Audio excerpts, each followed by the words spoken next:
Hello again, everybody. Gary Ferman and Matt Shodell here. And today we are talking about the future of the linebacker position at the U. And Matt, we have to do it. We've been doing it for every other position. This is not going to be an easy one. It's going to be harsh. If you are a parent, if you are a fan of any individuals, you might want to turn this segment off right now, because the linebacker position at the U right now is a colossal mess. Okay. And Matt, we'll talk a little bit about the individuals. But when we came into this season, we knew that Miami had issues at linebacker. That was not a secret. And at times this year, I think because of the way that the defensive line has shown up and played, those problems were masked over on a lot of occasions. But I thought in the Duke game in particular that the linebacker position was exploited a lot. I think back to the horrible angles and tackling of Corey Flagg, Keontra Smith in particular, was as bad as we have seen it this season. And we don't obviously know how the rest of the season is going to play out, but I feel very confident saying, as I throw the microphone to you, that we are going to see massive transformation of the linebacker position at Miami before we get to next season. We are going to, like, it's a fact. Okay. I think if Miami had played a 6-0-5 formation this year, they would have been fine and nobody would be complaining about the linebacker position. But for some reason, Mario Cristobal didn't want to run a 6-0-5.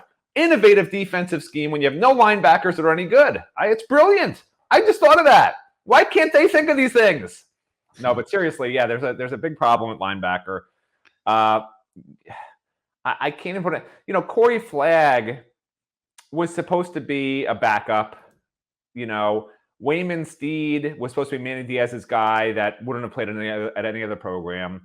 Both those guys are the main guys at linebacker, with Kevin Steele basically using a slot, a nickel guy rather at his star position, which is to Corey Couch, but it's not really a linebacker anymore. And the only linebacker that was there really was Gil Frierson, who, has been totally discarded. So made massive problem at linebacker for Miami, not just this year, but moving forward. You could say it's going to be reshaped tremendously next year. Well, how, Gary? What's the grand vision here? What's the blueprint that you won't tell us? The grand vision is going to be, obviously, they're going to recruit young linebackers. You've got Wesley Basainth, who you hope will develop, but Chase Smith, who you hope will develop, but neither one of them has really developed this year at all. I thought Wesley Basainth was developing, and then I'm watching the field the other day, and there's a pass play to the right side of the field, and on the left side of the field, Wesley Basainth is in full sprint, running away from the play, and he plows into the tight end, and 20 some odd yards downfield just plows the tight end to the ground. Now, had the pass not gone elsewhere, that obviously would have been a pass interference penalty. But I just don't understand how this deep into the season, after spring practice, fall practice, we could still be watching guys' technique breaking down. I mean, how many days in a row do you have to be taught the proper way to tackle properly, to take good angles, to wrap up when you get to the point of attack? These things should not be breaking down at this point of the season. So I don't know. When you talk about the future, the first thing you got to figure out is, are any of the guys here now going to be part of that future? And, I'll go out on the limb and say at some point a light bulb will go on for Wesley Basainth. He's so gifted athletically. He's got so much of what they'll be looking for. I think Wesley Basainth will be part of the future. But will Keontra Smith, obviously Wayman Steed, no. Caleb Johnson, he's gone after this year. Gilbert Frierson will be gone after this year. Avery Huff is in his fourth year and is yet to get on the field. What does that tell you? Maybe they let him stay one more year to help on special teams. But that's it, Matt. There's nothing else there, man. And that reeks of Time to go to the transfer portal. But and you're going to throw your arms up. I know, man. We've been down this road. The transfer portal. I know, but you don't have a choice. You think you're going to bring Popo Aguirre in here, and in a few months, this true freshman Popo Aguirre? It's funny you say that because it's going to be ready. Because the coaching staff has a choice to make.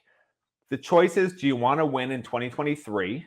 Yes, and maybe win 8 games, based on probably the returning personnel and whatever transfers you can get, maybe 9. Or do you want to try to win 11 and 12 games 3 and 4 years from now with freshmen where, look, not all freshmen are going to hit. You can grab all the 4- and 5-star freshmen you want. 30% success ratio where those guys turn into, NFL caliber players. That's really good. So that's 1 out of 5. So you have to take 5 to get 1, basically, with good recruiting. And if you're only taking 15 recruits this year and you're taking 12 transfers, well, the transfers are gone by the time those recruits that are the NFL guys are at their maximum level in 2 and 3 years. To me, it doesn't make sense. To me, you bring in the young guys and develop them, and you hit that 30, maybe even 40% hit ratio. And you go from there. I know the Gary Ferman theory is just take all these sophomores and juniors from other programs that weren't starting there. What do you mean? Let me ask you a question. Seriously, do you want to be average for 20 years again, or do you want to be great for 3 years? Matt, time out for a minute. Mario inherited this mess. Okay, time out. This is who you got coming in right now in the freshman class: Bobby Washington, Popo Aguirre, and Malik Bryant. Now, all are okay prospects. We'll see how they pan out. But these kids aren't walking into this program ready to go play against Texas A&M in September. But your solution is to fix it by bringing in guys who are not happy somewhere else. You have to try, man. And it didn't work this year. They brought in Caleb Johnson. He's played very little. Manny Diaz was the transfer portal king. That didn't work. The transfer portal is there for one reason. When you have great players at every other position, but there's 2 positions that are lacking. Not 11 positions that are lacking where you bring in half your team is now transfer portal guys. You got 12 transfer portal guys this year. You bring in another 12 next year. That's 20 out of 80, 24 out of 85, whatever. That's a quarter of your team is guys that are from elsewhere that weren't happy there, man. I understand. But look, I don't think you do. It doesn't say I totally do. Your words sound different from what I'm understanding. Here's what I'm going to throw right back at you. They fixed the defensive line position in the transfer portal this year. They got that done. So it's doable. I mean, it's just what is there? What can you win on? What can you get? And I'm just like looking at these NIL budgets at Miami that are going to have to be going through the roof because if you're going to go get the better players at each position, it's going to take a real NIL deal. Well, let me think. The John problem Ruiz, now, we love you. We love you. We appreciate you. John Ruiz, thank you so much for all you're doing for Miami football. Please make sure you do it again this year because if Mario's going to make any progress at all, he is going to have to slay the transfer portal because you can't just do this with true freshmen. There's just no way. So I say the future of the linebacker position at Miami, Matt, is in the transfer portal. And I don't think there's any way of getting around it. I get what you're saying. I think they can walk and chew gum here. I think they can shout out to Jay Collette, who loves that. He's on our website. He loves that saying.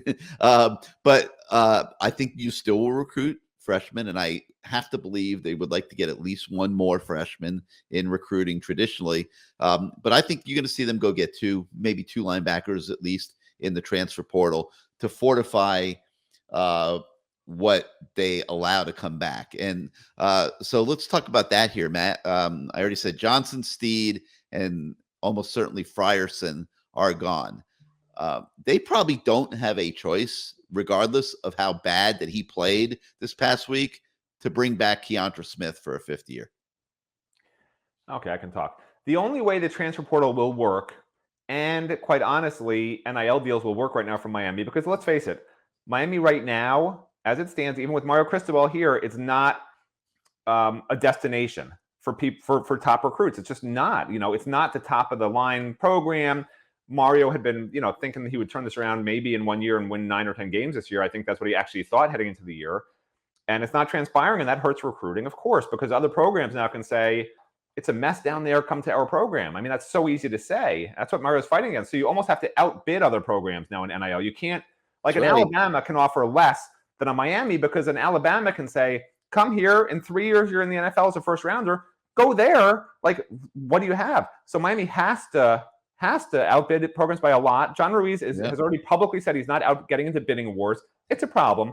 But how the transfer portal can help, and your definition of transfer portal and mine are different, okay?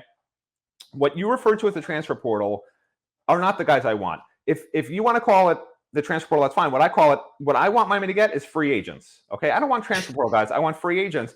And by free agents, I mean I don't want the guys who aren't happy somewhere else, the guys who are back up somewhere else.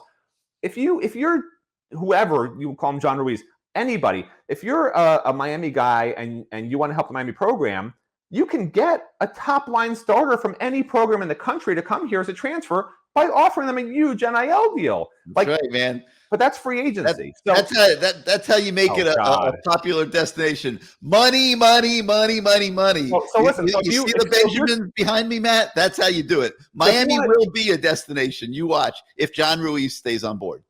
So if you want to take 10 or 15 free agents, even 20 free agents, I'm on board with that, man. But I'm not on board with the transfer portal, no matter what you say about a couple of defensive linemen hitting and 8 other guys who didn't hit. All right, well, but getting back to what I was saying, I think Keontra Smith will be brought back next year.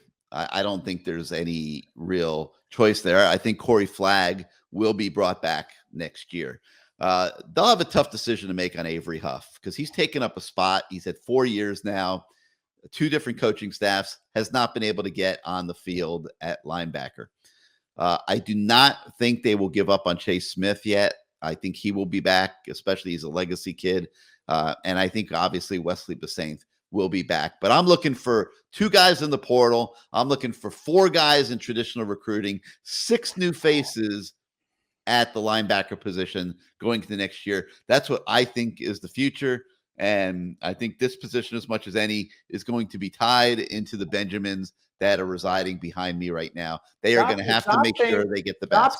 Stop saying transfer portal. Let's change it to free agents. I agree with you if you say 2 free agents. Then we can actually agree on something. I'll use whatever term you want. Whatever makes you happy, man. Top line, starting top program guys at linebacker from other programs that are free agents. Absolutely, I take 2. 100% I take 2. All right. Well, that's going to do it for our discussion on the future of the linebacker position. Certainly nothing that we want to get long-winded about. If you like these segments, hit your subscribe button, hit your like button. It helps us with YouTube and their algorithms. If you're not yet a subscriber to canesport.com, please make sure you hustle up and do that. It's the last week of our $1 site move special. That's going away, and we really want everybody to be part of the new canesport.com. It's bigger, better, and it's about to get even bigger than what it is. Thank you for joining us today. We'll see you next time, everybody.